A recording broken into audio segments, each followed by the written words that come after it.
Hello' everyone, নমস্কাৰ, খুলুমবাই, good morning.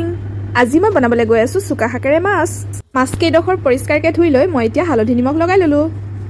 কেৰাহীটো গৰম হোৱাৰ পিছত মিঠাতেল দি মাছকেইডোখৰ এপিচ এপিচকৈ দি দিলোঁ।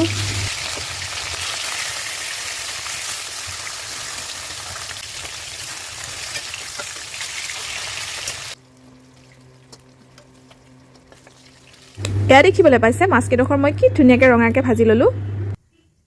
মাছ ভাজোঁতে ৰৈ যোৱা তেলখিনিতে কেইটামান জিৰা, সৰিয়হ, হালধি আৰু নহৰু ফালি লোৱা কেৰাহীটোত দি দিলোঁ। তাৰপিছতে দি দিলোঁ মই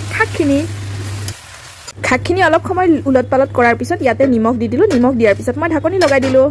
ঢাকনি খুলি দেখিলোঁ চব্জিখন প্ৰায় সিজি গৈছে। তাৰপিছত ভোট জলকীয়া অলপ এড কৰিলোঁ। তাৰপিছত এড কৰিলোঁ পানী। তাৰপিছত এড কৰিলোঁ অকণমান জালুকৰ গুড়ি। চব্জিখনত উতল অহাৰ পিছত মাছকেইডোখৰ দি দিলোঁ। এয়া হৈ গৈছে। এতিয়া বনাই মোৰ ৰেডি। চুকা শাকৰ লগত মাছৰ জোলখন বহুতে বেছি টেষ্টি।